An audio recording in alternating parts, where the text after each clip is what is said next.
नमस्कार दोस्तों। छू लो आसमान किसने रोका है में आपका पुनः स्वागत है। आज रंग पंचमी है। मैं आप सभी को रंग पंचमी की शुभकामनाएं देता हूं। आज हमारा विषय है साक्षात्कार, इंटरव्यू। आज हम विशेषकर आप जानते हैं कि आईएएस एग्जाम के मेंस का रिजल्ट आ चुका है, पीएससी का मेंस का एग्जाम हो चुका है। कई ऐसे एग्जाम्स हैं जिनके इंटरव्यूज बहुत कम समय में बाकी हैं और लगातार कोविड के बाद जॉब्स कम होती जा रही हैं और प्राइवेट सेक्टर में भी धीरे धीरे बूम आते जा रहा है, इकोनॉमी बूम होते जा रही है। तो आजकल प्राइवेट सेक्टर में जाएं आप या गवर्नमेंट सेक्टर में जाएं, इंटरव्यू का महत्व लगातार बढ़ता जा रहा है। हम सभी सेक्टर में इंटरव्यू की बात करेंगे, लेकिन विशेषकर हम आज बात करेंगे आईएएस की परीक्षा में इंटरव्यू की तैयारी कैसे करें, पीएससी की परीक्षा में इंटरव्यू की तैयारी कैसे करें और अन्य प्रतियोगिता परीक्षाओं में इंटरव्यू की तैयारी कैसे करें। तो ये उन सभी स्टूडेंट के लिए, उन सभी अभिभावकों के लिए जो अपने बच्चों को कंपटीशन की तैयारी कराना चाहते हैं या जो बच्चे कंपटीशन की तैयारी करते हैं। विशेषकर ये क्लास उन बच्चों के लिए जो पहली बार इंटरव्यू फेस कर रहे हैं और जो पहले से इंटरव्यू देते आ रहे हैं वो भी देख सकते हैं। हो सकता है उनकी भी कुछ काम की चीजें मिल जाए। आज मैं जो बताऊंगा वो मेरे अपने अनुभव के आधार पर है, हमारी टीम के अनुभव के आधार पर है। हम पिछले 4 सालों से स्टेट पीएससी हो या सिविल सर्विस हो, इसकी इंटरव्यू की तैयारी कराते हैं। छू लो आसमान किसने रोका है कि बैनर तले, और उसी के तहत हमें लगा कि कोविड का समय है, हम ऑफलाइन में इंटरव्यू की तैयारी नहीं करा पा रहे हैं, तो क्यों ना हम इसे ऑनलाइन से इसकी शुरुआत करें। तो ये एक पहला सेशन है। लगातार एक एक स्टेज पे आपका सेशन आते रहेगा। आज हम ओवरऑल व्यू की बात करेंगे साक्षात्कार के लिए। मैं आपको बता दूं कि साक्षात्कार एक ऐसा विषय है, यदि आप इसमें फेल हो जाते हैं या साक्षात्कार में बैठा बोर्ड ये सोच ले कि आपको चयन नहीं करना है, तो आप प्री कितना अच्छा निकाल लें, मेंस में कितने भी अच्छे नंबर ले आए, आपका सिलेक्शन नहीं हो सकता। प्राइवेट सेक्टर में डायरेक्ट इंटरव्यूज होते हैं, मतलब वो उसी में सेलेक्ट करते हैं कि आपका चयन करना है नहीं करना है, अर्थात आपका भविष्य बहुत कुछ इंटरव्यू पर डिपेंड करता है। इसीलिए हमें लगता है कि सबसे महत्वपूर्ण क्षेत्र है और हम लोगों को, उन बच्चों के लिए हम विशेष फोकस रहते हैं जो ग्रामीण क्षेत्र के बच्चे होते हैं, क्योंकि उन्हें वो एक्सपोजर नहीं मिल पाता, उन्हें वो इन्वायरमेंट नहीं मिल पाता कि वो इतने बड़े अधिकारियों के सामने, इंटरव्यू बोर्ड के सामने अपनी बात रख पाए। तो नॉलेज एक बात है और उसे एक्सप्रेस करना दूसरी बात है। तो हम आज आपको बहुत ही ओवरव्यू बताएंगे इंटरव्यू का। अगली क्लास में हम आपके क्वेश्चंस को भी लेंगे और एक एक स्टेप पे हम आगे जाते जाएंगे। तो आइए आज शुरुआत करते हैं साक्षात्कार। सबसे पहले हम जिन बिंदुओं पर बात करेंगे हम उन बिंदुओं की चर्चा कर लें। साक्षात्कार की आवश्यकता क्यों है, हम इस बात को देखेंगे। इसका महत्व क्यों है, सरकारी सेवाओं में साक्षात्कार का महत्व क्यों है। तीसरा, साक्षात्कार की तैयारी करने के लिए स्टडी मटेरियल कहां से उपलब्ध होगा या कैसा स्टडी मटेरियल है या हम कैसे तैयारी करेंगे। चौथी बात, साक्षात्कार के लिए तैयारी का क्षेत्र और कौन कौन सा क्षेत्र है जहां पे हम साक्षात्कार की तैयारी कर सकते हैं।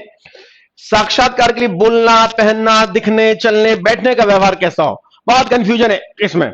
और इसके बाद साक्षात्कार के लिए क्या करना है, साक्षात्कार के लिए क्या नहीं करना है, और साक्षात्कार की किन किन बातों पर, जो सामान्यतः भ्रम की स्थिति होती है, किन किन भ्रम की बातों पर ध्यान नहीं देना है। इन सब मुद्दों को आपके सामने चर्चा करेंगे। हमारे ये प्रश्न हमने कई सारे लोगों के सामने रखे कि आप क्या क्या चीजें साक्षात्कार में चाहते हैं सुनना। उन्होंने हमें इन विषयों के बारे में बोला, इसलिए हमने इन विषयों को शामिल किया। यदि आपको लगता है कि आप भी कुछ विषयों को चाहते हैं कि इसमें शामिल करना चाहते हैं, तो आप अपने कमेंट्स हमें लिख सकते हैं। हम आपके विषयों को भी लेने का प्रयास करेंगे। और आप देख रहे हैं, मैं लगातार देख रहा हूं ऑनलाइन, आपके कमेंट्स भी पढ़ रहा हूं। तो जो आप लिख रहे हैं, अनिल पटेल जी, धर्मेंद्र जी, पुरोहित उपाध्याय जी, भरत जी, अनिल जी, अनिरुद्ध जी लगातार मुझसे जुड़ते जा रहे हैं। तो आप लोग जब भी प्रश्न करेंगे तो मैं उससे भी ले लूंगा और आपकी बात को भी ले लूंगा। तो आइए सीधे शुरुआत करते हैं कि क्या है पहला पॉइंट, साक्षात्कार की आवश्यकता क्यों है, क्यों साक्षात्कार महत्वपूर्ण हो जाता है। देखिए, आपने प्रारंभिक परीक्षा दे दी, आपने मुख्य परीक्षा दे दी, तो प्रारंभिक परीक्षा से आपके मेमोरी का ज्ञान हो गया कि कितना आपको याद रहता है, चेतन्यता का ज्ञान हो गया। मुख्य परीक्षा से आपकी राइटिंग स्किल का ज्ञान हो गया। लेकिन आप ये मानते हैं क्या केवल याद कर लेने से और अच्छा लिख देने से एक अच्छा जो हमें एक एम्प्लॉय को एक अच्छा वर्कर चाहिए वो मिल जाएगा, या एक अच्छा अधिकारी मिल जाएगा। कई ऐसे टॉपर्स, हजारों एग्जाम्पल्स ऐसे रहे हैं कि टॉपर्स वाकई ग्राउंड पे फेल हो गए, और वहीं ऐसे एग्जाम्पल्स रहे हैं जो कभी पढ़ाई में बहुत अच्छे नहीं रहे लेकिन ग्राउंड पे अच्छे रहे। सचिन तेंदुलकर आपके सामने है, धीरू भाई अंबानी आपके सामने है, स्टीव जॉब्स आपके सामने है, आपके सामने बिल गेट्स है। ऐसे कई नाम है विश्व में जो बहुत अधिक उपलब्धि प्राप्त की है। क्यों? क्योंकि उनके व्यक्तित्व के अंदर बहुत सारी खूबियां थी। मैं आईक्यू और ईक्यू की बात करता हूं कि आईक्यू के साथ साथ ईक्यू भी होना चाहिए। इसलिए कभी कभी आपने देखा होगा कि नेता कम परसेंट वाला या कम पढ़ा लिखा होता है लेकिन जीवन में अधिक सफल होता है। क्यों? क्योंकि उसकी पर्सनालिटी के अंदर की बहुत सारी चीजें होती हैं जो परसेंट में नहीं दिखती है, जो उसके लेखन में नहीं दिखती है, लेकिन उसके व्यक्तित्व में दिखती है और जो उसे आगे बढ़ाती है। यही इंटरव्यू का तरीका है कि जो नियोक्ता है, एम्प्लॉयर है, वो ऐसे एम्प्लॉय चुनना चाहता है जो उसके संगठन के लिए, जो उसकी आवश्यकताओं के लिए अनुकूल हो। तो यही साक्षात्कार के तहत हम जानते हैं। दूसरा विषय, क्या उम्मीदवार जिस पद के लिए आपका चयन किया जा रहा है, क्या आप उसके योग्य हैं? क्या आप में वो क्षमता है, आप में वो सोच है, आप में वो डेडिकेशन है, डिटर्मिनेशन है? क्या आप अपने कार्य के प्रति डेडिकेट होते हैं, डिटर्मिनेट है? उसके बाद हम दूसरी बात देखें, क्या आप में लीडरशिप क्वालिटी है? क्योंकि प्री मेंस से आप में लीडरशिप क्वालिटी है या नहीं ये पता नहीं चलेगा, और एक अच्छे अधिकारी के लिए इंपॉर्टेंट है कि उसमें लीडरशिप क्वालिटी हो, क्योंकि उसके अंडर में बहुत सारे लोग काम करते हैं। तो वो क्वालिटी जब तक वो नहीं होगी, जब तक हम वास्तविकता में चीजों को प्राप्त नहीं कर पाएंगे।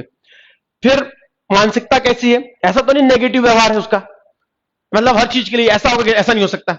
सर वहां पे झगड़ा हो रहा है, सबको मार दो, सर ये लोग तो सुनते नहीं, बोले छोड़ दो।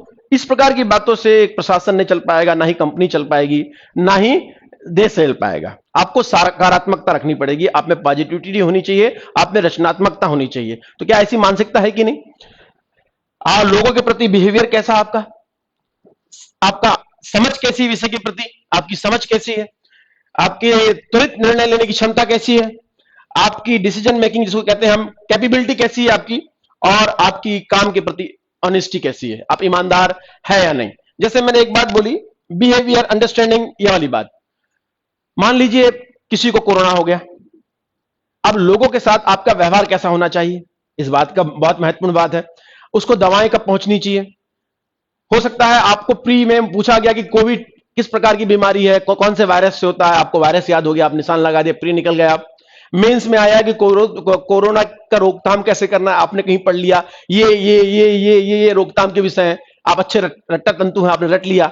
लेकिन जब उसको ग्राउंड लेवल पर इंप्लीमेंट करने की बात आएगी तो आपको किन चीजों की आवश्यकता होगी? आपको आवश्यकता होगी कि जिनके साथ आप काम कर रहे हैं उनको आप मोटिवेट कर पा रहे हैं कि नहीं, जिन डॉक्टर नर्स के साथ काम कर पा रहे हैं उनको ये समझा पा रहे हैं कि दिस इज आवर ड्यूटी। अगर हम ये नहीं करेंगे तो हम दूसरों को कैसे बचा पाएंगे? हम अगर अपनी जिंदगी को बचाने के लिए आगे जाएंगे तो हम इस देश को कैसे बचा पाएंगे? हम लोगों में विश्वास कैसे जागृत कर पाएंगे? तो आज भी जो स्थिरता का माहौल है उसका मेरा मानना है बहुत बड़ा कारण ऐसे लोगों का प्रशासन में या एक्शन में होना है, जिन लोगों को इंटेलिजेंसी के साथ साथ जिनमें ईक्यू भी है, इमोशनल इंटेलिजेंस भी है, मतलब वो चीजों को समझते हैं, उनका व्यवहार ऐसा है, उनकी अंडरस्टैंडिंग ऐसी है, उनका डिसीजन मेकिंग ऐसी है, उनका ऑनेस्टी और कैपेबिलिटी ऐसी है कि वो इन सब चीजों को कर पा रहे हैं। तो इसके बाद हम अगला पॉइंट देखते हैं, साक्षात्कार का महत्व क्या है। मैं इस बात को बहुत बारीकी से बोलना चाहूंगा। जगविजय जी मेरे साथ जुड़ चुके हैं, दिगंबर दयाल जी मेरे साथ जुड़ चुके हैं, शशि वर्मा जी मेरे साथ जुड़ चुकी हैं। मैं आप जो प्रश्न करना चाहें कर सकते हैं। जे एन लोधी जी मेरे साथ जुड़ चुके हैं, कैलाश जी मेरे साथ जुड़ चुके हैं, मैं आप सभी को, इंद्रपाल जी मेरे साथ जुड़ चुके हैं। यदि मेरी आवाज आपको साफ नहीं आ रही हो तो लिख दीजिएगा। मैं चाहता हूं कि आप उन बच्चों को जरूर जोड़ें, उन माता पिताओं को जरूर जोड़ें जो भविष्य में अपने बच्चों को कॉम्पिटिटिव एग्जाम की तैयारी कराना चाहते हैं, या आईएएस पीसीएस की तैयारी कराना चाहते हैं, या किसी प्राइवेट सेक्टर में काम कराना चाहते हैं, क्योंकि यह बड़ा महत्वपूर्ण है। और मैं आपसे बता दूं, आप जिंदगी में कितनी भी मेहनत कर लें, लेकिन अगर आपका साक्षात्कार सही नहीं हुआ तो आपको फेल कर दिया जाएगा। इसका एग्जांपल मैं आपको सिविल सर्विस एग्जाम्स के इंटरव्यू से देता हूं। यूपीएससी का एग्जाम में मेंस का जो टोटल होता है 1750 करीब होता है, और आपका जो इंटरव्यू का मार्क होता है वो 275 होता है। एमपीपीएससी में 175, यूपीपीसीएस उत्तर प्रदेश लोक सेवा आयोग में 100 अंक का होता है, और प्राइवेट सेक्टर में तो डायरेक्ट इंटरव्यू से भर्ती होती है। चलिए मैं आपको एक एग्जांपल देता हूं। एग्जांपल करते हैं 250। अब समझिए कि 3 बच्चे हैं, एक बच्चे के 1750 मुख्य परीक्षा में से 900 आए हैं, एक बच्चे के 1000 आए हैं, एक 1000 आए, एक बच्चा का 1025 आए हैं। तो प्री निकालने के बाद ये मुख्य परीक्षा के नंबर है, इसके हिसाब से तो होना क्या चाहिए, 1025 वाले को सिलेक्ट टॉप हो जाना चाहिए। अब मान लीजिए तीनों इंटरव्यू में जाते हैं, पहले वाले को 275 में से 250 नंबर मिल गए, दूसरे वाले को 1000 वाले को मान लीजिए 140 नंबर मिल गए, और 140 मिल गए, और जो 1025 है उसको 100 नंबर मिले। तो जोड़िए कितना होता है, देखिए इसका हो गया 1150 नंबर, इसका हो गया आपका 1140 नंबर, और इसका हुआ 1100 नंबर। अब आप समझ सकते हैं इंटरव्यू बोर्ड में बैठा व्यक्ति चाहे तो ऐसे कई टॉपरों को बाहर कर सकता है यदि उसका व्यक्तित्व यह नहीं समझ में आता है कि सिविल सर्विस के लायक है। यह आप समझने का प्रयास करिए। मेंस में जिसके सबसे कम नंबर है वो भी टॉपर बन सकता है जिसका व्यक्तित्व अच्छा है, अर्थात साक्षात्कार ही आपका सिलेक्शन डिसाइड करता है, कम से कम सिविल सर्विस में और प्राइवेट सेक्टर में। इसके बाद दूसरा इश्यू हम देखें इसी में कि आप देखना शुरू के 1-2 रैंक को छोड़ दें, 50 रैंक से लेकर आप कभी जो भी हो, जैसे 1000 पद है तो 500 रैंक देखिएगा, इसके बीच में जो अंकों का डिफरेंस होता है वो 50 से अधिक अंकों का डिफरेंस नहीं होता है। कितने अंकों का, 50 से अंकों का, और एक एक अंक के पीछे आपकी सर्विस बदल जाती है, आपको दोबारा मेहनत करना पड़ता है। तो मेरा मानना है कि यदि आप इंटरव्यू के लिए प्रॉपर तैयारी करें और इसमें एक एक अंकों की फाइट करें तो आप बहुत अच्छे से सफल हो सकते हैं। अब इंटरव्यू की तैयारी करना कैसा है, क्या कोई चीजें हैं, इसलिए हम इस बारे में बात करते हैं। इसलिए हम लोग बात करते हैं कि कैसे हम इंटरव्यू को तैयार करें, कौन कौन से सेक्टर इसको तैयार किया जा सकता है, कौन कौन सी चीजें जिसके पे हम बात कर सकते हैं। तो हम आगे आते हैं अगले विषय पे। तो यह बात हो गई कि जब यह सब कुछ है तो साक्षात्कार के लिए स्टडी मटेरियल क्या होगा, कौन सी पुस्तक लें, कौन सी कोचिंग ज्वाइन करें, क्या पढ़ें क्या नहीं पढ़ें। एक कॉमन सी बात इंटरव्यू को लेकर मैं आपसे बता दूं कि साक्षात्कार के लिए कोई भी स्टडी मटेरियल उपलब्ध नहीं है, इसका कोई सिलेबस नहीं है, किसको किसी विषय वस्तु में, व्यक्तित्व परिचय को किसी विषय वस्तु में नहीं बांधा जा सकता। इसके लिए कोई पुस्तक और पाठ्यक्रम उपलब्ध नहीं है कहीं पे भी।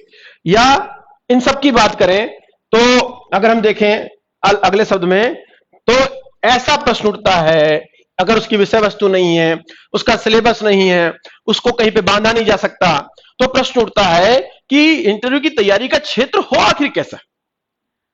यही जब प्रश्न उठा तो हम लोग बहुत सारे सिलेक्टेड लोग हैं जो आपस में मिलकर छू लो आसमान किसने रोका है जैसी चीजों को चलाते हैं। हम सबने बैठ के सोचा, हमने जब 4 साल 5 साल इंटरव्यू की तैयारी कराई बच्चों को, बहुत लोगों से बात की, तो हमको समझ में आया कि हमें कुछ ना कुछ ऐसे क्षेत्र देने पड़ेंगे जहां पे बच्चा स्टार्ट तो करे, विशेषकर वो जो पहली बार दे रहा है उसको मालूम तो हो कि तैयारी क्या करना है। इसी बात को ध्यान रखते हुए हमने एक प्लान किया और उस प्लान के आधार पर हमने एक क्षेत्र तैयार किया जिसकी तैयारी अगर आप करें तो आप बहुत कुछ कवर हो जाएंगे। अब हमारे पास आता है, हमने जब इसकी स्टडी की तो हमको 2 चीज समझ में आई। इंटरव्यू का 80% ऐसा क्षेत्र होता है, ऐसे प्रश्न होते हैं जो आप तैयारी कर सकते हैं। 80% क्षेत्र ऐसा है जिसकी आप तैयारी कर सकते हैं सिलेबस ना होने के बाद भी, पुस्तकें ना होने के बाद भी, और 20% ऐसा क्षेत्र है जिसकी तैयारी आप नहीं कर सकते, आपसे क्या क्वेश्चन पूछा जाएगा इसके बारे में नहीं मालूम। इसके बाद मैं बता दूं 80% क्षेत्र में से ही 99% लोग को इसी से क्वेश्चन होते हैं, यही क्वेश्चन। यदि आपसे 20 प्रश्न पूछा जा रहा है, मान लीजिए 20 प्रश्न पूछा जा रहा है, तो 20 प्रश्न में से 2 ही प्रश्न यहां से आएंगे, 18 प्रश्न करीब करीब यहां से बन जाते हैं। यदि आपकी किस्मत खराब नहीं है तो ही आपकी स्टार्टिंग इस क्षेत्रों से होगी, वरना 99% लोगों की किस्मत बड़ी अच्छी होती है और प्रश्न की शुरुआत कहां से होती है, यहां से होती है। तो इसीलिए हम इन क्षेत्रों को हमने बनाया है जिसको आप देख सकते हैं। मैंने बहुत सारे YouTube भी सर्च करके देखे, लेकिन जब हमारी टीम बैठी तो हमें वो सब चीज दिखी नहीं जिसको बांधा जा सके। तो हमने एक बहुत सामान्य बात है, ये कोई हाई फाई वाली बात नहीं है, आप भी जानते हैं, बस इसे हमने एक एक सिलेबस जैसी चीजों में बांधने का प्रयास किया इस 80 चीज को। तो क्या है, आइए हम आप बात करते हैं वो कौन कौन से क्षेत्र हैं। तैयारी का क्षेत्र कौन सा है, किन किन क्षेत्रों में बांटा जा सकता है। हमने 8 क्षेत्रों की बात की है जिसको हम बांट सकते हैं। पहला क्षेत्र व्यक्तिगत परिचय, जिसको हम बायोडाटा कहते हैं, जो आप डीए भरते हैं, आप जो आप डीए भरते हैं आईएएस के एग्जाम में, वो बेसिकली इन सब चीजों से होता है। व्यक्तिगत परिचय, जो आप अपने बारे में बता सकते हैं। शैक्षणिक पृष्ठभूमि क्या है आपकी, आपने मेंस एग्जाम दिया तो उसमें सब्जेक्ट क्या थे। आजकल तो एमपीपीएससी में सब्जेक्ट खत्म हो गए, लेकिन यूपीएससी में और अन्य राज्यों में सब्जेक्ट है। सेवा की पृष्ठभूमि, यदि आप पुरानी सेवा में रहे तो उसकी पृष्ठभूमि क्या है, सर्विस बैकग्राउंड क्या है, आपकी हॉबी क्या है। रैशनल क्वेश्चंस कुछ आते हैं, उसको हम देख सकते हैं। समसामयिक करंट अफेयर्स के प्रश्न होते हैं और अंतरराष्ट्रीय मुद्दे होते हैं, अंतरराष्ट्रीय संबंध और मुद्दे। अब मैं आपको एक और चीज बता दूं, जब आप डीए भरते हैं या आप मेंस का फॉर्म भरते हैं तो मोटा मोटा जो आपका फॉर्म होता है उसमें इतने प्रश्न, रुचि तक के 5 तक के प्रश्न आते हैं डीएएफ में। जो एप्लीकेशन फॉर्म होता है, जो आईएएस में मेंस के समय भरते हैं या पीएससी के समय भरते हैं, उसमें ये चीजें तो होती हैं, लेकिन उसमें बहुत ही छोटी चीजें होती हैं जिसमें आप बताते हैं कि मेरा नाम क्या है, मैंने कौन से एग्जाम पास की, किस स्कूल से पास की, रुचि क्या है। लेकिन इस पे हमें स्टडी करना है, ये एक पार्ट होता है। दूसरा पार्ट ये होता है जिसको हम तैयारी करते हैं, और तीसरा पार्ट होता है जिसकी हम तैयारी नहीं कर सकते 20% की बात। तो हम आते हैं, अब एक एक करके हम इसमें बात करते हैं कि हमें तैयारी क्या करना। आज हम ओवरऑल देख रहे हैं, अगले हमारे कम से कम 20-22 ऐसी क्लासेस होंगी जिसमें हम लोग इन सभी पे बात करेंगे, अलग अलग इन सभी विषयों पे हम अलग अलग बात करेंगे। मैं देख लेता हूं कोई प्रश्न आप लोगों ने पूछा तो नहीं है। नरेंद्र जी देख रहे हैं, पुरोहित चंद्र उपाध्याय जी देख रहे हैं, राकेश जी देख रहे हैं, प्रदीप यादव जी देख रहे हैं, राहुल जी देख रहे हैं, शैलेंद्र जी देख रहे हैं, सोनू यादव जी, ओमकार जी, गुड आफ्टरनून सभी को, गुड आफ्टरनून। सोनू यादव जी, जो भी प्रश्न होगा मुझे कर दीजिएगा। कुछ प्रश्न मुझे दिख भी रहे हैं। लक्ष्मी देख रहे हैं बालाघाट से, राम लखन जी देख रहे हैं, कामिनी देख रही है। कामिनी, बिल्कुल तुमको तैयारी की आवश्यकता है। बबलू वर्मा, राज सिंह, कुछ बच्चे ऐसे भी देख रहे हैं जो लगातार इंटरव्यू दे रहे हैं। तो लिखते जाइएगा, अगर कॉपी पे हो तो लिखते भी जाइएगा। व्यक्तिगत परिचय, शैक्षणिक पृष्ठभूमि, परीक्षा के विषय, सेवा पृष्ठभूमि, रुचि, तार्किक प्रश्न, समसामयिक प्रश्न, अंतरराष्ट्रीय संबंध और मुद्दे। इसमें से मैंने बोला ना 80% क्वेश्चन आपके इंटरव्यू में इसी से बनते हैं। 80%, कभी कभी 100% क्वेश्चन इसी से बनते हैं। 99% लोगों से ऐसी क्वेश्चन से शुरुआत होती है, इन्हीं क्वेश्चनों पर उनका इंटरव्यू खत्म हो जाता है। 1% या 5% ऐसे बच्चे होते हैं जिनकी किस्मत बेकार होती है और इन क्षेत्रों से बाहर क्वेश्चन आते हैं। तो आइए हम एक एक क्षेत्र को देख लें कि कैसे इसमें देख। पहला क्षेत्र है हमारा व्यक्तिगत परिचय। व्यक्तिगत परिचय में मैंने आपसे बोला बायोडेटा, सीवी, रिज्यूमे। आप डीएफ जो भरते हैं, मैं डीएफ भी लिख देता हूं, जो आप यूपीएससी में एप्लीकेशन फॉर्म भरते हैं, पीएससी में भरते हैं, या आप जब प्राइवेट सेक्टर में जाते हैं तो अपना रिज्यूमे तैयार करते हैं। तो मेरा मानना है सबसे पहली बात, इसको बहुत बारीकी से तैयार करना है, किसी का कॉपी पेस्ट नहीं करना है। बहुत सारे लोग कॉपी पेस्ट कर देते हैं। प्राइवेट सेक्टर के लिए ऑलरेडी साक्षी ने पिछला क्लास दिया है इंटरव्यू को लेकर, तो आप उसको देख सकते हैं। आपको बहुत बारीकी से इन बातों का ध्यान रखना है, क्योंकि यही आपसे पूछा जाएगा, यही आपकी पर्सनालिटी, व्यक्तित्व की बात होगी। तो बायोडाटा, व्यक्तिगत परिचय में, इसके बारे में मेरी नेक्स्ट क्लास इसी के बारे में, इसलिए मैंने इसको रेड से कर दिया है। इसमें क्या क्या चीजें आती हैं? इसमें आती है अपने बारे में जानकारी, परिवार के बारे में जानकारी, नाम का अर्थ, गोत्र, जाति, आपकी जन्म तारीख, आपका जन्म स्थान, उसके बाद आपके व्यक्तित्व की कमियां, विशेषताएं, जिस स्थान में आप रहते हैं उस स्थान का नाम, जिले का नाम, प्रदेश का नाम। यदि जिस स्थान में आप रहते हैं, जिस जिले में रहते हैं, वहां कोई वर्तमान में कोई घटनाएं घटी है तो उसके बारे में, या वो कोई फेमस है, वहां कोई फेमस व्यक्ति निकला है वहां से, या वो हिस्टोरिकल प्लेस है, या वो ज्योग्राफी या भूगोल, मतलब भूगोलिक रूप से वो बहुत महत्वपूर्ण है, या किसी अन्य चीजों से महत्वपूर्ण है, तो आपसे प्रश्न पूछ सकते हैं। यदि इससे भी ना हो तो सामान्य प्रश्न पूछा जाता है। जैसे मैं लोकेश हूं, तो मैं सब लोकेश के नाम का अर्थ क्या है, मुझसे प्रश्न पूछा गया था। और मैं बता दूं कि 30 से 40% लोगों से यही शुरुआत होती है। आपको एक बात समझनी पड़ेगी, जो इंटरव्यू बोर्ड में लोग बैठे हैं वो कई दिनों से इंटरव्यू सुन रहे हैं, कई दिनों से इंटरव्यू सुन रहे हैं। उन्होंने जितने फ्रेम किए क्वेश्चन, वो सब क्वेश्चन भी वो सबसे पूछ चुके हैं। अब वो बुरी तरह बोर हो चुके हैं। जैसे ही आप अंदर आते हैं उनके हाथ में आपका सीवी होता है और वो देखते हैं कि यूनिक चीज क्या है। यदि यूनिक चीज नहीं मिलती तो वही कुछ शुरुआत करते हैं किसी प्रश्न से, और प्रश्न से शुरुआत करने के बाद यदि आपको यूनिक आंसर दे जाए तो आपका इंटरव्यू उस ओर चला जाता है। तो इंटरव्यू किस दिशा में जाएगा, साक्षात्कार किस दिशा में जाएगा, ये आप पे बहुत कुछ डिपेंड करता है कि आप किस प्रकार से इंटरव्यू को अपने अनुसार ले जाते हैं। तो ये बात, यदि मान लो आपसे पूछा कि आप किस गांव से हैं, तो आप बताइए कि मैं इस गांव से हूं, और जैसे मैं जाम लालबर्रा का रहने वाला हूं, तो मैं जाम लालबर्रा का रहने वाला हूं और वहां पे बहुत धान की खेती के लिए प्रसिद्ध है। एक वर्ड एक्स्ट्रा बोल दीजिए, शायद वहां से आपका खुल जाए। देखिए, बहुत कम भी नहीं बोलना है, बहुत अधिक भी नहीं बोलना है, हमें मॉडरेट रहना है। आप प्रयास करिए कि जो क्वेश्चन पूछे उसमें एक आध शब्द आप ऐसा छोड़िए जिससे अगला क्वेश्चन उनका वो बन जाए, क्योंकि उनके पास नई चीजें नहीं है, वो आपको देनी पड़ेंगी। और वो चाहते हैं आपसे, इतनी उम्मीद करते हैं कि आप उन्हें नई चीजें दें और आपको उस दिशा में आगे ले जाएं। तो आप वही चीजें दें जो आप ले जा सकते हैं। जब मेरे से पूछा गया मेरा कि अपने बारे में बताओ, तो मैंने सीधे बोला कि सर मेरा नाम लोकेश कुमार लिल्लार है। नाम बोलना चाहिए नहीं बोलना चाहिए अलग बात है, लेकिन मैंने बोला सर मेरा नाम लोकेश कुमार लिल्लार है, मेरा ग्रेजुएशन ये रहा है, मैं बालाघाट के मध्य प्रदेश का रहने वाला हूँ। मेरी हॉबी क्रिकेट खेलना है और मैं क्रिकेट में यहां तक खेला हूं। तो मैंने क्रिकेट में यहां तक खेला हूं बोला, तो उन्होंने क्रिकेट पे प्रश्न चालू कर दिए और मेरा 15 मिनट पूरा क्रिकेट पे चलता रहा।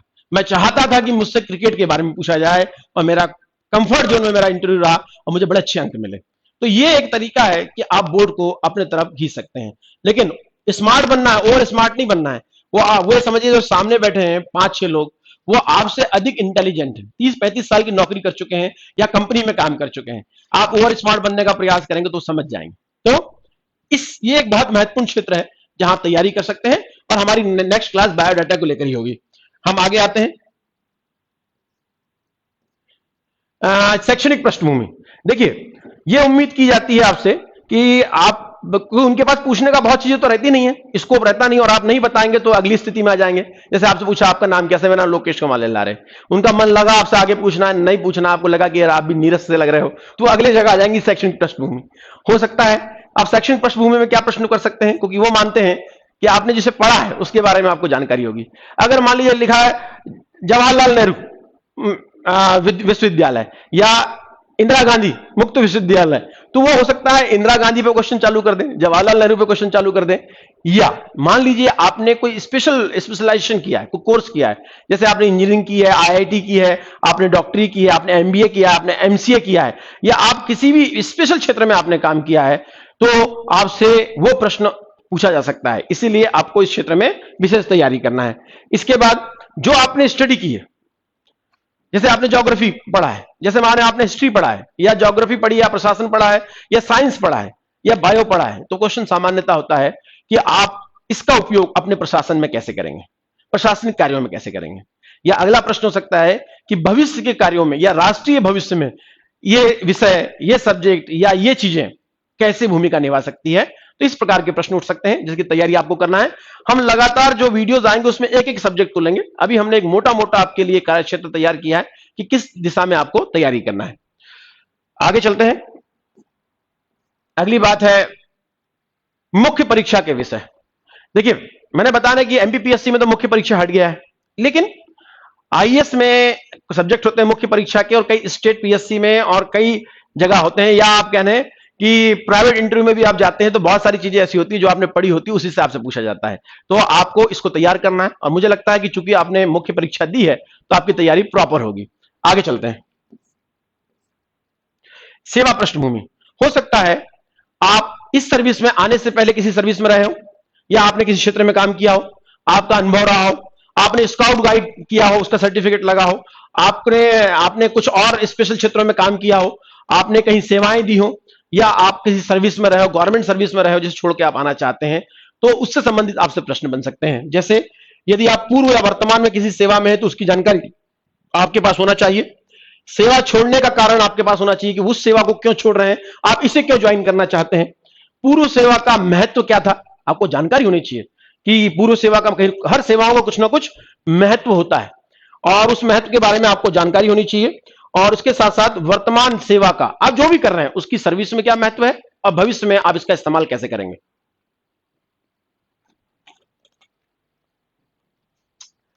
जैसे मान लीजिए आप आईआईटी की, आपने इंजीनियरिंग किया हुआ है, या आपने डॉक्टरशिप किया, एमबीए किया हुआ है, तो आपसे पूछ सकते हैं कि आप एमबीए का इस्तेमाल कैसे करेंगे। मान लीजिए आपने एमबीए एचआर से किया है, तो आप बोलेंगे सर मैं ह्यूमन मैनेजमेंट में, आजकल ह्यूमन मैनेजमेंट की समस्या बहुत अधिक बढ़ती जा रही है, तो मैं उस ओर बहुत अधिक तेजी से ध्यान दूंगी। अगर ह्यूमन रिसोर्सेज का प्रॉपर इस्तेमाल किया जाता है तो प्रशासन को लाभ मिलेगा।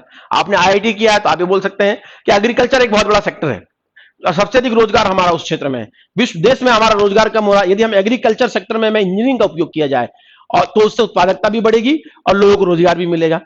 मेडिकल क्षेत्र में आप सीधे बोल सकते हैं कि विकास का संबंध स्वास्थ्य के साथ है। यदि मानव संसाधन स्वस्थ होगा, सक्षम होगा, तो ही वो आउटपुट दे पाएगा।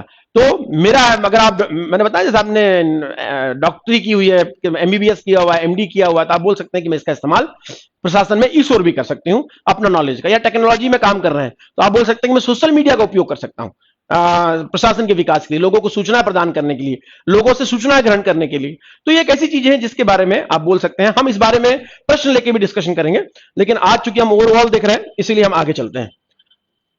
चौथा हो गया हमारा, पांचवा रुचि, हॉबी। देखिए इसमें कई सारी चीजें आती हैं, क्या हम रुचि ले लिखें या ना लिखें, बड़ा कंफ्यूजन है।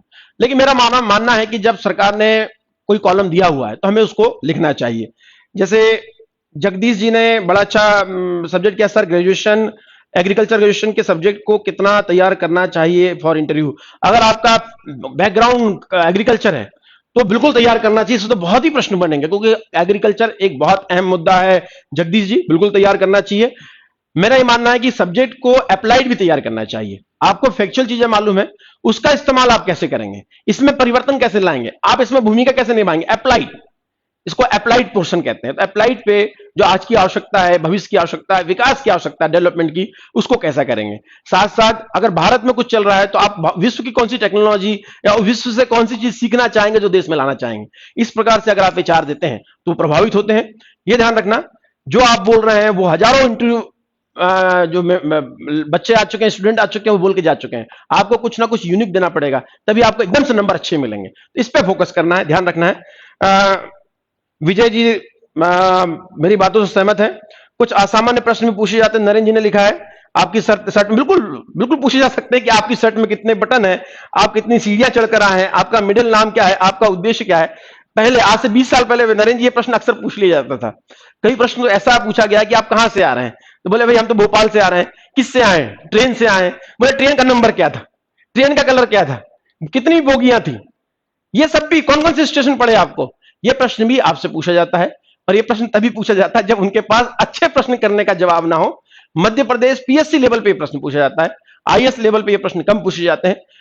पीएससी में कुछ फैक्चुअल प्रश्न पूछे जाते हैं, जबकि आईएएस में आपसे चर्चा करना चाहता हूं, आपके अंदर का ओवरऑल व्यक्तित्व निकालना चाहता है। आप समझने का प्रयास करिएगा अंदर से आप कैसे हैं, क्या आप उस योग्य हैं कि नहीं जिस सर्विस के लिए हम आपको ले रहे हैं। बहुत अच्छी बात है, आप लोग मेरे साथ इंटरेक्ट कर रहे हैं, ये बहुत ही अच्छी बात है। शंखराज शक्तिराज जी मेरे साथ जुड़े गए हैं, बहुत अच्छी बात। शक्तिराज जी, रुचि, मेरा मानना है हॉबी जरूर लिखना चाहिए। और एक प्रश्न उठता है कि हॉबी और इंटरेस्ट में क्या अंतर होता है। देखिए एक व्यक्ति का इंटरेस्ट कई सारे हो सकते हैं। मेरा इंटरेस्ट खेलना भी हो सकता है, खाना भी हो सकता है, सोना भी हो सकता है, नहाना भी हो सकता है, धोना भी हो सकता है। मेरे पास समय रहता है तो अपने इंटरेस्ट की पूर्ति करता हूं। लेकिन हॉबी वो चीज होती है जिसके लिए आप समय निकालते हैं। मतलब इंटरेस्ट क्या चीज हुई, मान लीजिए आपके पास, सॉरी रुचि, मान लीजिए आपके पास ये दिन भर का 24 आवर्स है, आपके पास बहुत काम है, आपके पास समय नहीं निकल रहा है, तो आप अपने इंटरेस्ट का उपयोग नहीं करेंगे। यदि आपके पास 24 घंटे में से 23 घंटे काम है, सोने होने सब मिलाकर 1 घंटा बच रहा है, तो हो सकता है आप इंटरेस्ट गाना सुन लेंगे, पिक्चर देख लेंगे, जो करना है। और हॉबी क्या है, हॉबी ये है कि आपकी 24 आवर्स में से आप पहले से 2-3 घंटा उस हॉबी के लिए निकाल, जैसे मैं गोल्फ खेलता हूं, तो मैं गोल्फ के लिए हमेशा समय निकालता हूं। यहां से सीधे जाऊंगा और आपकी क्लास लेने के बाद, निकलने के बाद मैं 1 घंटा गोल्फ खेलूंगा। 2 बजे इसलिए रखा है ताकि 4:30 बजे से मैं गोल्फ खेलने जाऊंगा, तो मेरी हॉबी है। और इंटरेस्ट क्या है, अगर मेरे को समय मिलेगा तो ठीक है, रात को नेटफ्लिक्स देखूंगा, मेरे को समय मिलेगा तो ठीक है, मैं किसी से बात करूंगा या कुछ चीजें देखूंगा, पुस्तकें पढ़ूंगा, ठीक है, ये मेरा इंटरेस्ट है। लेकिन हॉबी मेरी क्या है, जैसे गोल्फ है, तो मैं उसके लिए समय निकालता हूं, अलग ही मेरा समय होता है। तो ये दोनों में अंतर है।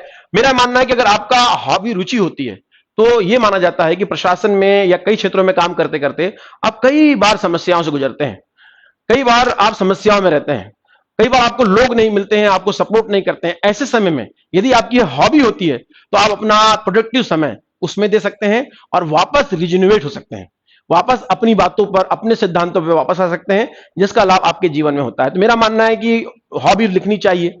कई लोग पूछते कितनी हॉबी लिखनी चाहिए, एक लिखनी चाहिए कि चार लिखनी चाहिए। मेरा मानना है कि जितनी कम हॉबी लिखी जाए, उस पर फोकस होकर तैयारी की जाए तो अधिक अच्छा है। चलिए इस बारे में हम बाद में बात करेंगे, सेशन जब हमारा होगा। तो क्या क्या पूछ सकता हॉबी में, उसके बारे में आपको पूर्ण जानकारी होनी चाहिए। मान लीजिए आप गायक हैं, तो आपको गाना गाते भी आना चाहिए, आपको संगीत के प्रकार भी आना चाहिए, आपको संगीत के क्षेत्र में जो अच्छे गाने हैं उसके प्लेबैक सिंगर कौन है, उसको लिखा किसने है, उसको भी मालूम होना चाहिए किस पिक्चर का गाना है, ये भी होना चाहिए। एक ओवरऑल जानकारी आपसे माना जाता है कि आपको एक मोटी मोटी जानकारी, आप अवेयर होते हैं जिस हॉबी के बारे में, उसमें आप प्रभावित किससे हैं, उसमें फेमस लोग कौन कौन से हैं। ठीक है, आपकी रुचि का उपयोग, ये दो क्वेश्चन तो हमेशा बनेंगे। आपकी रुचि का उपयोग आप प्रशासन में कैसे करेंगे, या आप कंपनी में कैसे करेंगे, या जिसमें आपने क्या अपनी हॉबी के क्षेत्र में क्या विशेषज्ञता हासिल की है, आप कहां तक पहुंचे हैं, आपने किन क्षेत्रों को टच किया, आपको कौन सम्मान मिले हैं, आपको सबसे अच्छा मंच कौन सा लगा है, आपका सबसे अच्छा दिन कौन सा रहा है। आप एक गाना गा के सुनाइए, कविता लिखते हैं तो कविता सुनाइए, आपको सब तैयारी करनी है। ये ऐसे क्षेत्र है जहां पे आप पहले से तैयारी कर सकते हैं। आगे चलते हैं, क्योंकि हम सब चीजों के बारे में डिटेल में बाद में चर्चा करेंगे। इसके बाद देखिए, इसके पहले मैंने क्या बोला था, ये है बायोडेटा। बायोडेटा में आपके प्रश्न आ सकते हैं, डीएफ में आपसे प्रश्न पूछे जा सकते हैं इस विषय में। लेकिन इसके बाद दुष्यंत जी हैं, दुबई से देख रहे हैं, पंकज राजपूत जी देख रहे हैं, खुशीराम जी, बहुत अच्छे प्रश्न आ रहे हैं। मैं देख रहा हूं विवेक नरवरिया जी, दिखपाल जी, राकेश लोधा जी है गुना से, संजू लोवंशी जी हैं। मेरा एक ही मानना है, हमारे एच कुमार राजपूत जी देख रहे हैं इंदौर से, और विकास कुमार जी देख रहे हैं, संतोष जी देख रहे हैं। मेरा मानना है कि जो बच्चे तैयारी करना चाहते हैं, जो माँ बाप तैयारी करना चाहते हैं, उस सेशन को जरूर दिखाइएगा। क्योंकि मैं फिर से बता दूं, आप कितना भी अच्छा कर लें जीवन में, कितनी भी अच्छी पढ़ाई कर लें, लेकिन जब तक आप इंटरव्यू में सफल नहीं होंगे, तब तक आपको नौकरी नहीं मिलेगी, जैसा मैंने पहले बोला है। इसीलिए इसकी तैयारी हमेशा करती रहनी है। चलिए आगे चलते हैं। पहला वाला तो फैक्चुअल चीजें थी। अब ऐसी चीजें जो प्रश्न, तार्किक प्रश्न, कैसे तार्किक प्रश्न पूछे जाते हैं, देखिए तार्किक प्रश्न कैसे होंगे। देखिए, आप इस सर्विस में क्यों आना चाहते हैं, कहीं पुस्तकों में इसका प्रश्न नहीं मिलेगा आपको। सर्विस में क्यों आना चाहते हैं भाई, या आप पिछली सर्विस में थे, पिछली सर्विस क्यों छोड़ना चाहते हैं। दूसरा प्रश्न हो सकता है, भाई बहुत सारे लोग इंटरव्यू दे रहे हैं, अन्य लोगों की तुलना में आप ही को क्यों सर्विस मिले, आप में ऐसी क्या योग्यता क्षमता है, आपका कैसा क्या व्यवहार है जो आपको नहीं बताइए। कहीं लिख सकते हैं आप, मेंस में ऐसे क्वेश्चन आ सकते हैं, नहीं, जो आपको तुरंत देना है। पुरानी जॉब छोड़ने का कारण क्या है, यदि ऐसा होता तो कैसा होता। मान लीजिए क्या, यदि कोविड के लिए आपने रोका, वहां पर बहुत भीड़ लग जा रहा, हल्ला करने लगे लोग, तो आपका डिसीजन क्या होना चाहिए, आप किस प्रकार की बातें करनी चाहिए वहां पर, या अलग अलग घटनाओं और स्थितियों में आपका एक्शन कैसा हो। मान लीजिए कहीं पे दंगे हो गए, हिंदू मुस्लिम में दंगे हो गए, तो आपका एक्शन कैसा होना चाहिए। आपको कोई सिचुएशन दे दी जा सकती है, ये दे दी जा सकती है कि अचानक से मान लीजिए बाढ़ आ जाए और आपके पास संसाधन कम हो, तो आपकी प्राथमिक भूमिका क्या होगी।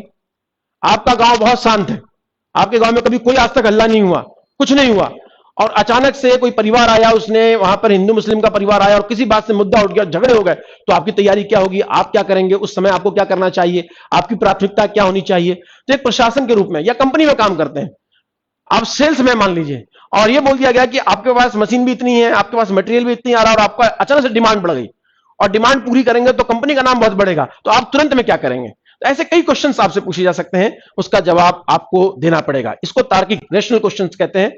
अलग अलग घटनाओं में प्रश्न आ सकता है, वरिष्ठ कनिष्ठ अधिकारियों के साथ आपके व्यवहार पर प्रश्न यह पूछ सकता है कि मान लीजिए आपका बॉस आपसे करप्शन की डिमांड करता है, तो आपको क्या करना है।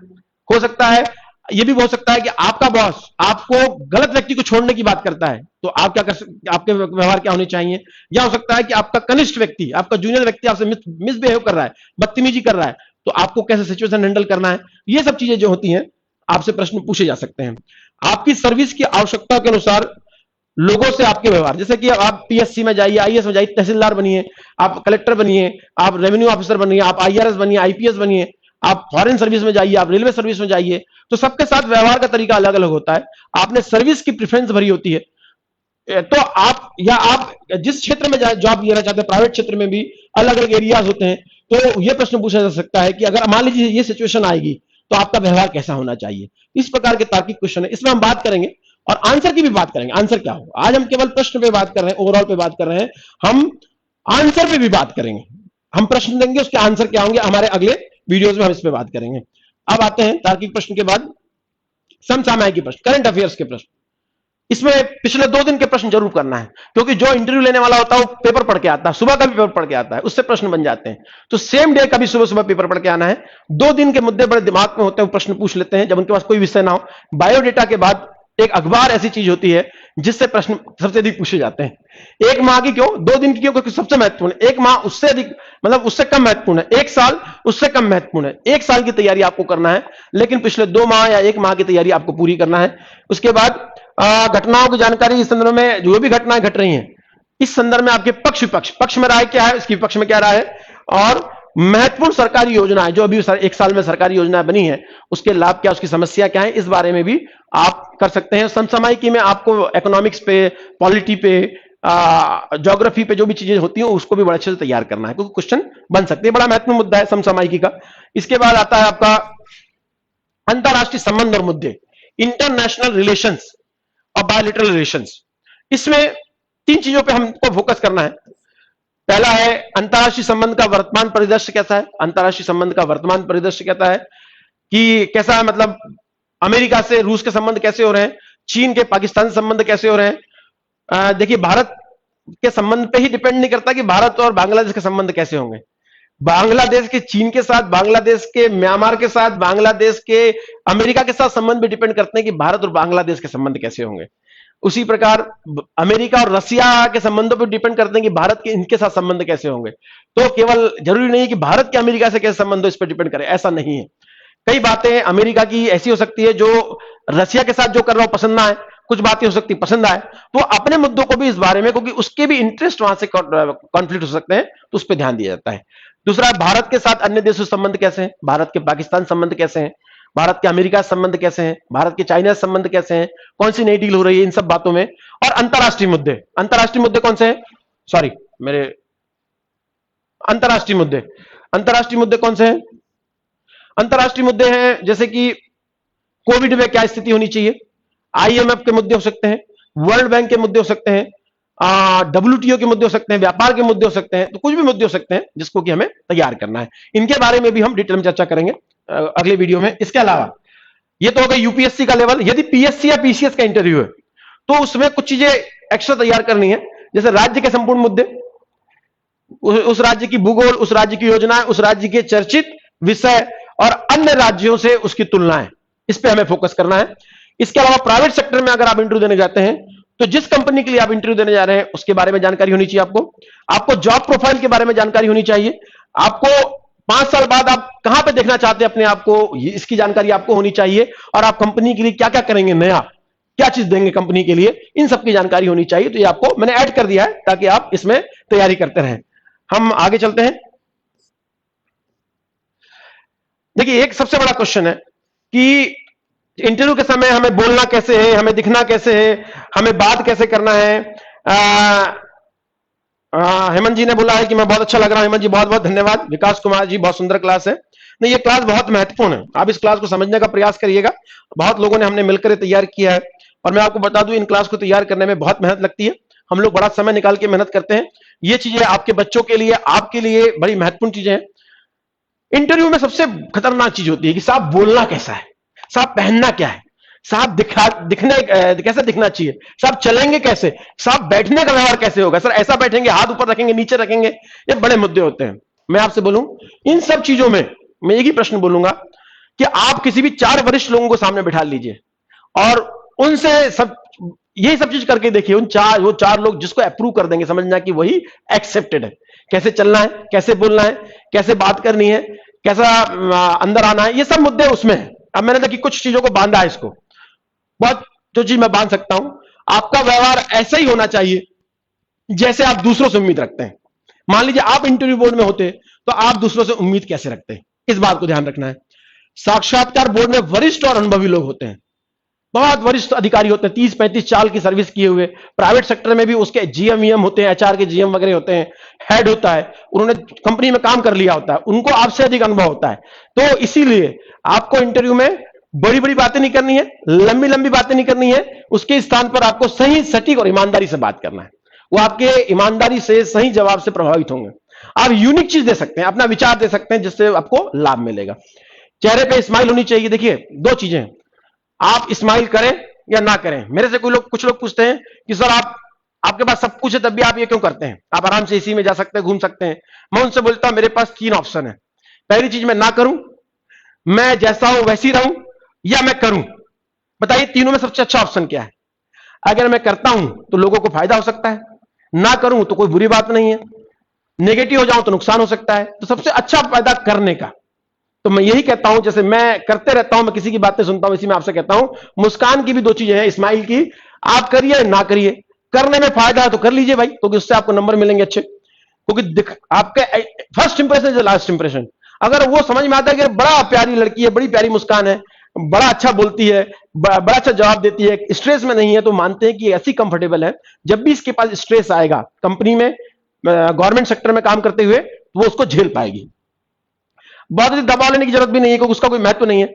आराम से बोलिए, जल्दी जल्दी बोलने की आवश्यकता नहीं। होता क्या है, अक्सर कुछ लोग ओवर स्मार्ट बनने का प्रयास करते हैं, ओवर कॉन्फिडेंट होते हैं। जैसे मैंने प्रश्न पूछा कि मान लीजिए मैं प्रश्न पूछना चाहता हूं, भारत की सबसे लंबी नदी कौन, तो उन्होंने बोला सर गंगा, ब्रह्मपुत्र है। उन्हें तुरंत जवाब दे दिया, मेरी बात पूरी नहीं हुई और उसने बात कह दी। मैं हो सकता प्रश्न क्या करना चाहता था, मैं ये बोलना चाहता था कि भारत की सबसे लंबी नदी गंगा है, लेकिन ये बताइए कि इसका सिंचाई क्षेत्र भारत में कितना है। हो सकता है मैं प्रश्न ये करना चाह रहा हूं, आपने पूरे प्रश्न से पहले ही जवाब दे दिया, तो ये समझिए गलत इंप्रेशन क्रिएट होता है। तो आपको आराम से सुनना है, 5-10 मिनट का प्लॉज लेना है और आराम से बात करनी है, कोई जल्दबाजी नहीं है वहां पर। जिसकी जानकारी नहीं है जबरदस्ती नहीं बोलना है। अरे और स्मार्ट बनना है, जो भी पूछे भैया ये बताओ कि कंप्यूटर कितने जीबी का है, इस सामने है जो तुम्हारे, या मेरा लैपटॉप, उनके पास कोई लैपटॉप बोले कितने जीबी का बताइए, सर बोले 24 जीबी का होगा। अरे जब आपको मालूम ही नहीं है तो क्यों बोल रहे हैं सर मुझे इसकी जानकारी नहीं। आप सीधे बोलिए, ईमानदारी से बोलिए, कोई मना ही नहीं है। फैक्चुअल चीजों में कोई वो चीजें नहीं है, कोई किसी चीज को देखकर उसके बारे में जानकारी नहीं ली जा सकती। तो ऐसे प्रश्न आपसे पूछे जा सकते हैं। कपड़े कैसे हो, मेरा मानना है कि आप फॉर्मल पहन के जाएं तो अधिक अच्छा है। जो इंटरव्यू बोर्ड में कपड़े पहने जाते हैं, जो इंटरव्यू बोर्ड वाला सामने पहना है वैसे आप पहने तो बुरी बात नहीं। पैंट शर्ट जूते पहन के जाएं, टाई लगा के जाएं, कोट, अगर ठंडी का समय तो कोट पहन के जाएं। जो गर्ल्स स्टूडेंट है, महिला है, वो साड़ी पहन के जाएं, सूट पहन के जाएं। मुझे लगता है कि ये एक्सेप्टेड है सभी जगह, जो सभी जगह एक्सेप्टेड है, अगर उसको हम करें तो अधिक अच्छा। मेरे विचार है, दिस इज माई व्यू, मैं किसी को रोक नहीं सकता। बहुत सारे ऐसे इंटरव्यूज होते हैं जहां पे जींस टी शर्ट पहन के भी आप जा सकते हैं, बहुत ही अच्छे कुछ जॉब्स होते हैं, तो आप ये आपके ऊपर डिपेंड करता है। लेकिन मेरे से पूछोगे तो मैं कहना चाहूंगा कि फॉर्मल कपड़े पहन के जाएं, क्योंकि first impression is the last impression. उन चीजों को मत करिए जिससे इंप्रेशन खराब होने की संभावना बन सकती है, तो संभावनाओं को काट दीजिए। This is my view.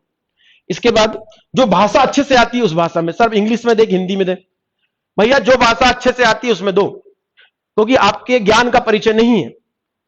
ठीक है, आपसे पूछा टेल अबाउट योर सेल्फ, आपने इंग्लिश में चालू किया, sir my name is sir Lokesh Kumar Lilare, sir I read it, sir my father. इससे अच्छा है कि साफ साफ हिंदी में बोलो कि सर मेरा नाम लोकेश कुमार लिलारे है, मैं बालाघाट मध्य प्रदेश का रहने वाला हूं, मेरी हॉबी क्रिकेट खेलना है और मैं इससे पहले मेरा इस जॉब में सिलेक्शन हुआ था।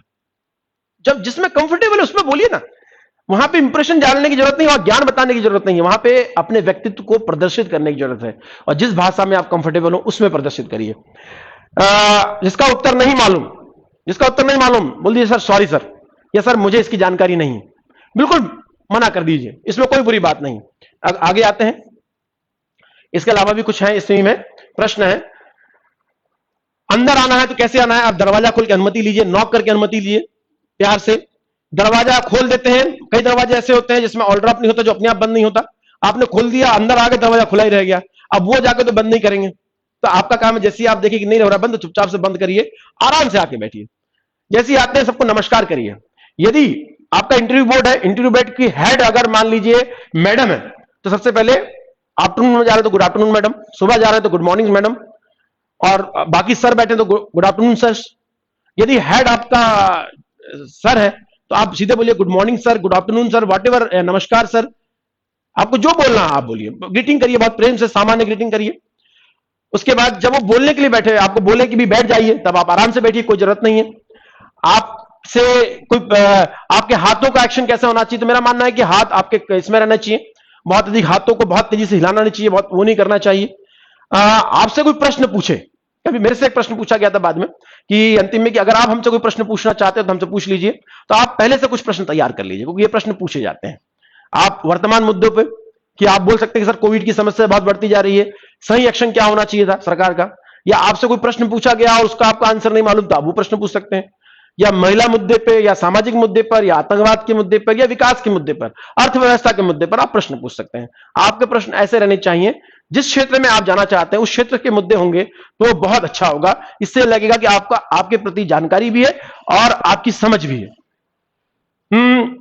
जब कोई हाथ बढ़ाए मिलाने के लिए, प्राइवेट सेक्टर में तो हाथ बढ़ाया जाता है, गवर्नमेंट सेक्टर में हाथ नहीं बढ़ाया जाता, तो मेरा मानना है जब तक हाथ ना बढ़ाए तब तक हाथ मिलाने की आवश्यकता नहीं है।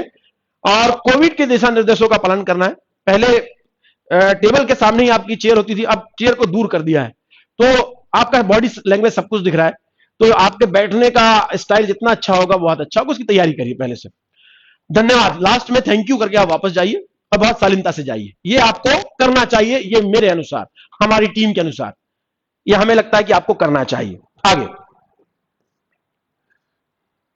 किन बातों पर ध्यान नहीं देना है?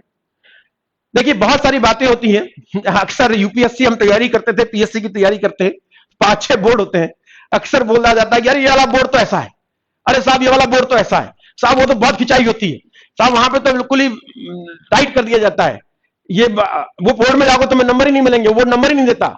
देखिए पहले से मानसिकता नहीं बनाइए बोर्ड के प्रति, क्योंकि जो आपको मिलना है वो मिलना है, इसलिए बोर्ड के पहले बहुत अधिक स्टडी करने की बहुत बोर्ड की आवश्यकता नहीं है। सामान्य जो प्रश्न पूछे जाते हैं, पहले 1 साल पहले जो प्रश्न उस बोर्ड ने पूछा हो, या पहले इंटरव्यू जो आपके पहले हो चुके हैं उनमें किसी ने प्रश्न पूछा हो, तो आप उनसे पता कर सकते हैं और उन प्रश्नों को कामनता सामान्यता तैयार कर सकते हैं। जरूरी नहीं कि वही प्रश्न आपसे पूछे जाए। तो ये पहले से प्री डिटरमाइन करना, बायस होना बिल्कुल गलत है। ऐसा पहनना चाहिए, वैसा बोलना चाहिए, ये नहीं बोलना चाहिए, कोई भी प्री डिटरमाइन नहीं करना है। मेरा मानना है आप इसकी तैयारी करें तो आपको बहुत अच्छा होगा।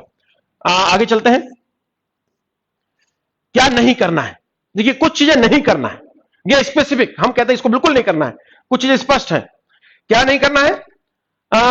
बचकानी हरकत, हम कहते हैं ना बचकानी हरकत से आप समझ जाते हैं कि बचकानी हरकत क्या है। जैसे किसी भी बात पे हंस देना, जैसे पूछ रहे हैं, बोर्ड बैठा हुआ है और बताओ, जैसे मान लोकेश मेरा नाम मान लीजिए, या राम बैठा है कोई, राम से पूछ लीजिए कि राम ये बताइए कि कोविड के समय आप क्या चाहते हैं, मास्क लगाना चाहिए कि नहीं चाहिए? अरे सर मास्क लगा क्या होगा सर, बेकार दिखता है सर। इस प्रकार से सिंसियर होना है, बचकानी हरकत है सभी।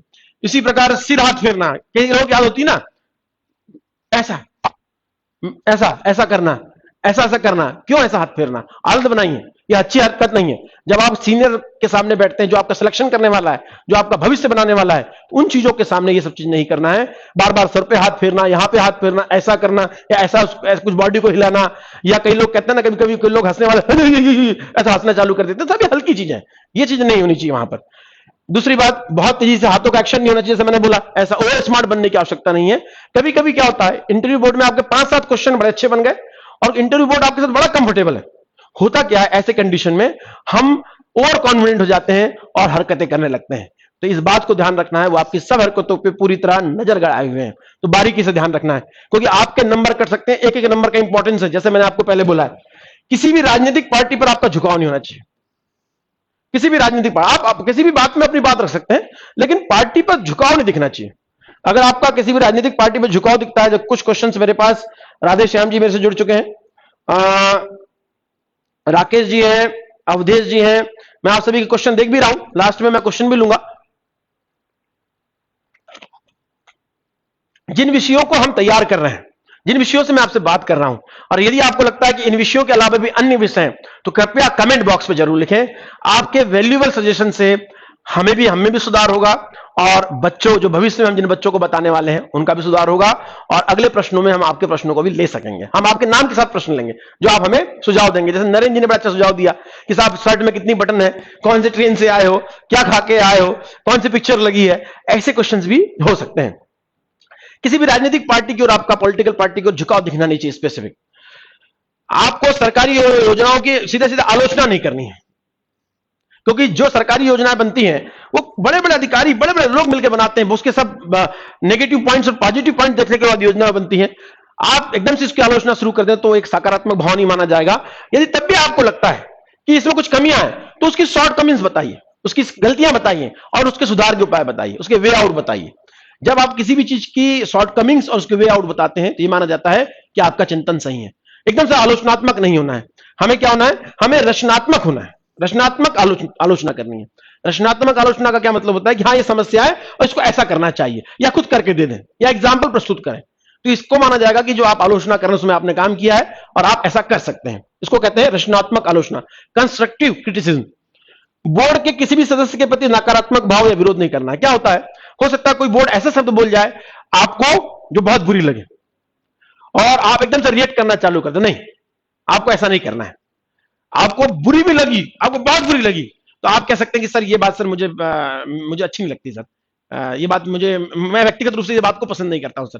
तो आप ऐसी बात को बहुत प्रेम से, हंसते हुए, मुस्कान के साथ, इतने अच्छे से लगे कि आप बोल भी दे और आपके प्रति उनका नकारात्मक व्यवहार भी ना हो। और मेरा तो मानना है कि चीजों को अवॉइड करना चाहिए जितना हो सके, क्योंकि ये बोर्ड मेंबर, सीनियर मेंबर्स होते हैं, लगातार इंटरव्यू लेते रहते हैं। हो सकता है उनकी एक स्ट्रेटजी हो आपसे इस प्रकार के व्यवहार करने की, तो कहीं आप उनकी रणनीति में फंस ना जाए, चक्रव्यूह में फंस ना जाए। तो क्या नहीं करना है, इस पे आपको फोकस करना है। इसके बाद क्या करना है, डू एंड डोंट्स की बात कर रहे हैं, क्या करना है। देखिए, मैंने जो 8 क्षेत्र बताए हैं, आप एक कॉपी बनाइए, रजिस्टर बनाइए, उसको 25-25 पन्नों में बांट दीजिए 8 क्षेत्रों में, और हर 25 पन्नों में एक में क्या लिखिए। ये बहुत महत्वपूर्ण चीज बता रहा हूं मैं आपको, इसको बहुत ध्यान से सुनिए, ये सबसे इंपॉर्टेंट चीज है। इन 8 को, जैसे मान लीजिए कि 8 में थे, व्यक्तित्व विकास था, एजुकेशनल बैकग्राउंड था, आपका हॉबी थी, आपका सर्विस बैकग्राउंड था, आपका तार्किक क्वेश्चन थे, आपके अंतरराष्ट्रीय मुद्दे थे, और आपका करंट अफेयर्स था। आप इन्हीं सभी मुद्दों को 20-20 पेज में अलग अलग बांट दीजिए लेकर। अब क्या करिए, हर दिन 5 प्रश्न लिखिए। देखिए मैंने यहां लिखा है कहीं पे, हर दिन इसमें 5 प्रश्न लिखिए। ये 5 प्रश्न लिखिए हर दिन, उसमें हर क्षेत्र में। जैसे पहला, व्यक्तित्व में आपका नाम क्या है, उसका आंसर लिखिए। आप अपने बारे में बताइए, उसको लिखिए। आपके व्यक्तित्व की कमियां क्या है 5, वो बताइए। आपके जिले में सबसे बड़ी समस्या क्या है, वो बताइए। आप इस समस्या को समाधान के लिए क्या करेंगे, वो बताइए। इस प्रकार से आप हर दिन 5। देखिए, व्यक्तित्व से संबंधित कम से कम संभवतः 100 करीब प्रश्न पूछे जा सकते हैं। यदि आप हर दिन 5-5 क्वेश्चन तैयार करते हैं, जैसे मान लीजिए आईएएस की इंटरव्यू का भी 2 महीना बाकी है, ये 1.5 महीना बाकी है, मतलब 45 डेज में अगर 5-5 क्वेश्चन अगर आप लिखते हैं तो आपके हर क्षेत्र में, वो 8 क्षेत्र में, आप समझिए कितने क्वेश्चन तैयार हो जाएंगे। यानी क्वेश्चन भी तैयार हो जाएंगे और आंसर भी। उन क्वेश्चंस को हर दिन लिखने के बाद आप अपने मित्र को बोलिए कि प्रश्न पूछ मुझसे, या दर्पण के सामने बैठ जाइए, या रिकॉर्डिंग करिए मोबाइल से और उसके सामने उसके आंसर दीजिए। आपको खुद को समझ में आएगा कि सही आंसर क्या है, गलत आंसर क्या है। आप कहीं गलत भाषा का उपयोग तो नहीं कर रहे हैं, आप अच्छे शब्दों का उपयोग कर रहे हैं कि नहीं, आप एग्जाम्पल का सही उपयोग कर रहे हैं कि नहीं, आप डेटा जो बता रहे हैं वो प्रॉपर है कि नहीं। ये सब चीजें आपको इस सब चीजों से सुधार होगा। 5-5 क्वेश्चन जरूर करिए। मैंने बोला first impression is the last impression. जो प्रश्न आपसे पूछे जा सकते हैं उन प्रश्नों को तैयार करने में कोई बुरी बात नहीं है। आप सर्विस क्यों छोड़ना चाहते हैं, आप इस सर्विस को क्यों ज्वाइन करना चाहते हैं, या आपको दूसरों की तुलना में क्यों लिया जाए, अगर ऐसी घटना घट जाए तो आप क्या करेंगे, आप पहले से तैयार कर लीजिए ना इन सब चीजों को। ऐसे 200 क्वेश्चन है जो सामान्यतः पूछे ही जाते हैं, उनको अगर आप तैयार कर लें तो आपको आंसर देने में आपका कॉन्फिडेंस लूज नहीं होगा, आप कंफर्टेबल जोन में होंगे। This is my suggestion to you. उत्तरों को मोबाइल पर रिकॉर्ड करें, उपयोग में आने वाली भाषा का ध्यान दें, उसमें सुधार करें। मॉक इंटरव्यू जरूर ज्वाइन करें। मॉक इंटरव्यू इसलिए ज्वाइन करें क्योंकि जो 20% का क्षेत्र जो मैं बोल रहा हूं, जो आप डिसाइड नहीं कर सकते, वो 20% का क्षेत्र आपको उसमें मालूम होगा और आप तैयारी करना चालू कर देंगे। दूसरी बात, 80% के क्षेत्र में आप परफेक्ट है कि नहीं, इसकी तैयारी चालू हो जाएगी। तो आपको 80% में परफेक्ट होना है और 20% में अपने आप को तैयार करना है कि अचानक से कोई प्रश्न आ गया तो आप किस प्रकार से उसमें रिएक्ट करेंगे, आपके आंसर क्या होने चाहिए। क्योंकि 20% में भी अगर आपने एक का भी गलत आंसर दे दिया, या गलत तरीके से, गलत आंसर देना बुरी बात नहीं, गलत तरीके से आंसर देना और जबरदस्ती में आंसर देना गलत बात है। तो इस पर फोकस रखना है। इसलिए मॉक इंटरव्यू जरूर ज्वाइन करें, मेरा मानना है, इससे सुधार होगा। प्रतिदिन 5 प्रश्न तैयार करें, जैसे मैंने आपको बोला, अच्छी शब्द शैली का, अच्छे फ्रेज का, अच्छी भाषा का, अच्छे शब्दों का उपयोग करें। चेहरे पे मुस्कान होना चाहिए, आई कांटेक्ट होना चाहिए, कॉन्फिडेंस होना चाहिए बोलते समय। देखिए इसमें मेरा ये कहना है, वही 2 ऑप्शन है, अच्छा करें या ना करें। तो अच्छा करो ना यार। यदि बोलते नहीं आता, कई लोग बोलते हैं हम गांव के साहब, हम तो छोटे स्कूल से पढ़े साहब, या बड़े स्कूल से भी पढ़े साहब, हम तो शाही है साहब, हमें तो बोलते नहीं आता साहब। तो बोलते नहीं आता तो फेल हो जाओगे। तो पास होना है तो बोलना सीखना पड़ेगा, और बोलना सीखना है तो उसके लिए काम करना पड़ेगा। नहीं का कोई जवाब नहीं है, नहीं का एक ही जवाब है, उसके लिए काम करो। अगर आप उसके लिए काम नहीं करते तो ये आपकी गलती है। मैंने बोला ना, आप कितने भी अच्छे नंबर ले आओ मेंस में, आप कितने भी इंटेलिजेंट हो, अगर आप इंटरव्यू में अच्छा नहीं करते तो आपको बाहर निकाल दिया जाएगा। और इसके लिए आवश्यकता है कि आप तैयारी करें। आप गरीब है, आप गांव के हैं, आपको नहीं आता, आपकी समझ का मैं साहब मेरे को तो है ही नहीं, इससे कोई वहां कोई सुनने वाला नहीं बैठा। ये सब बातें आपको तैयारी करना पड़ेगा। आपको आगे निकलना है तो आपको तैयारी करना पड़ेगा। हम जैसे लोग, बहुत सारे लोग ऑनलाइन आ रहे हैं, हमारे समय तो ऑनलाइन भी प्लेटफॉर्म नहीं थे, हमसे कोई मिलता भी नहीं था। कम से कम अब तैयारी करना चालू कर दें, तो इस विषय पे आपको काम करना चालू करना पड़ेगा। आगे आते हैं। अब एक बात आती है, अब बहुत कुछ नहीं बाकी है आज के उसमें। इंटरव्यू कितने प्रकार के होते हैं, एक भी प्रश्न आता है, इसको मैं लास्ट में इसलिए लिया है क्योंकि मेरे लिए इतना इंपॉर्टेंट नहीं है। साक्षात्कार, नॉर्मल साक्षात्कार हो सकता है। नॉर्मल क्या हो सकता है कि आपसे नाम पूछा जाए, आपसे गांव पूछा जाए, आपका काम पूछा जाए, आपका एजुकेशन पूछा जाए, सामान्य पूछा जाए, आपको ओवर हो जाए, एक सामान्य साक्षात्कार होता है। दूसरा होता है दबावपूर्ण, स्ट्रेसपूर्ण साक्षात्कार। बोला जाए भाई तुमने ऐसा क्यों नहीं किया, तुमने वैसा क्यों नहीं किया, तुम बिल्कुल गलत हो, तुमको क्यों ले, तुम किसी काम के नहीं हो, कुछ भी पूछा जा सकता, आपको दबाव दिया जा सकता है। स्ट्रेस, जिसमें लोग डरते हैं, इसी में डरते हैं। आंकड़े आधारित, फैक्चुअल आधारित, अच्छा बताओ भारत का बजट कितना है, अच्छा बताओ गंगा नदी की लंबाई कितनी है, अच्छा बताओ, पीएससी के इंटरव्यू अक्सर फैक्चुअल वाले होते हैं। अच्छा बताओ इस बार बजट कितना आया, अच्छा बताओ इसके आंकड़े कितने हैं, कितने साक्षरता है, कितना क्या है, ये सब चीज हो सकते हैं। और चौथा होता है परिचर्चा, डिस्कशन इंटरव्यू। मेरे हिसाब से जो बेस्ट इंटरव्यू होता है वो बेस्ट इंटरव्यू होता है ये वाला, स्ट्रेस इंटरव्यू और डिस्कशन। डिस्कशन इंटरव्यू क्या है, आप पूछेंगे डिस्कशन इंटरव्यू क्या है। डिस्कशन इंटरव्यू ये है, जैसे कि कोविड चल रहा है, आपसे पूछेंगे कोविड की समस्या को आप किस रूप में देखते हैं, तो आप मना नहीं कर सकते कि साहब मैं नहीं बता पाऊंगा, क्योंकि इसमें याद करने की जरूरत नहीं है। अच्छा कोविड की आपके क्षेत्र में कोविड कितना फैला है, आप ये नहीं बोल सकते साहब मेरे को नहीं मालूम, या आप क्या कर रहे हैं, आप कुछ कर रहे हैं, या व्यक्तिगत रूप से अगर मान लीजिए कोविड आपको हो गया तो आप कौन कौन सी दवा लेंगे, क्या सजेशन देंगे, या मान लीजिए आपके मोहल्ले में कोई झगड़ा हो जाए तो आप क्या करेंगे। आप क्या मानते हैं कि गाड़ी की स्पीड कितनी होनी चाहिए, आप गाड़ी चलाते हैं, आपने बोला कि जैसे आपकी हॉबी में लिखा है कि साहब मुझे कुकिंग करने का शौक है, तो आप बोले भी खाना बनाते हैं, तो क्या बनाते हैं आप, तो आप बताना ही पड़ेगा आपको क्या बनाते हैं। कुकिंग का शौक है तो कुछ तो बनाते होंगे। मान लीजिए आपको कुछ नहीं, खिचड़ी बनाने का शौक है, तो खिचड़ी में क्या क्या मिलाते हैं। अच्छा चावल अधिक हो जाए तो क्या होगा, दाल अधिक हो जाए तो क्या होगा, अगर मान लीजिए उसमें घी एक्स्ट्रा मिला दे तो क्या होगा, उसमें दही मिला दे तो क्या होगा, तो आपको जानकारी, मतलब आप बोलने से मना नहीं कर सकते, तो उसको कहते हैं डिस्कशन। इसमें इंटरनेशनल इश्यूज आ जाते हैं, भारत के इश्यूज आ जाते हैं, ऐसे कॉमन मुद्दे होते हैं जिस पे आपको बोलना ही पड़ेगा।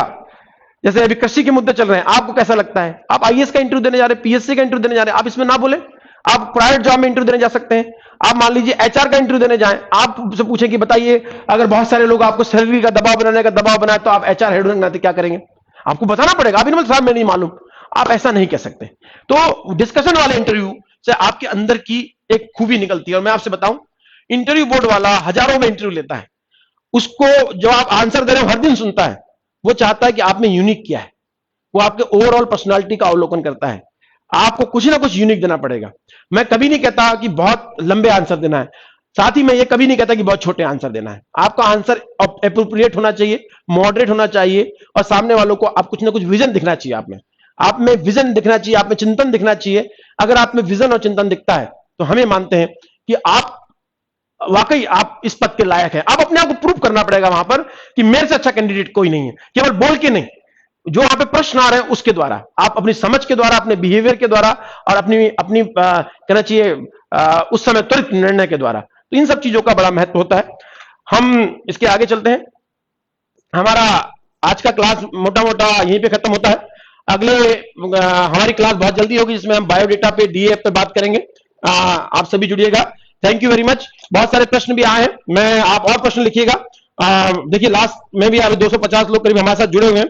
Awadhesh Rajput ji, it's great sir ji, thank you very much. हम लोग प्रयास कर रहे हैं कि जो भी हो सके आप अपने प्रश्न लिखिए कि जो आप बेस्ट हो सकता है, अधिक से अधिक बच्चों को भेजने का प्रयास करें, तो ये बच्चों को लाभ मिलेगा। मैं आपसे फिर से बोल दूं, ये चीजें आपको, मैं ये नहीं कहता कि हम जो बता रहे हैं वो बेस्ट है, हम ये कभी नहीं कह रहे हैं। हम ये बता रहे हैं जो आवश्यक चीजें हैं।